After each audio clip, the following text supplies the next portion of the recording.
තෙරුවන් සරණයි කෙකිරාය සුදස්හිමියනි ඔබ වහන්සේ මම කිව්වා මේ ශරීරය පිළිබඳව යම් වීඩියෝ එකක් මම සකස් කරනවා කියලා ඒ වෙනුවෙන් තමයි මේ වීඩියෝ එක මම සකස් කරන්නේ.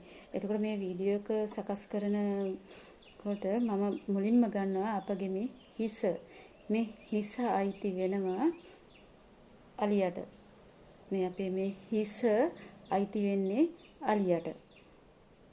එතකොට බෙල්ල අයිති වෙනවා නාගයින්ට. අපේ මේ සම්පූර්ණ මේ බෙල්ල කොටස අයිති වෙනවා නාගයින්ට. මේ බෙල්ල දැන් වහන්සේ අහලා තියෙනවා මේ මුගලන් මහරහතන් වහන්සේගේ කාලයේ මේ ටොක්ක්ක් යනපුවාම කටින් අර නයි මතුණා කියලා. ඒ නයි මතු කරන්නේ මේ බෙල්ලේ ඉන්න නයි.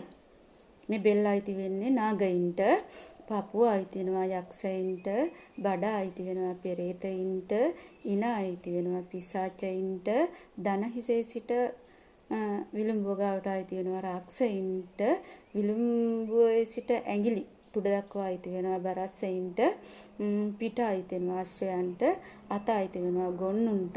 මෙන්න මේ වාගේ තමයි ගොන්නු කියන්නේ හරක්ට. මෙන්න මේ වාගේ තමයි මිනිස්යාගේ මනුස්ස ශරීරය අයිති වෙන්නේ. එතකොට මේ ආකාරයෙන් තමයි මිනිස්සුන්ට. එතකොට මේවා තියෙනවා දැන් මේ හිස අලින්ට කිව්වට මේක බද්ධ කිරීමක්.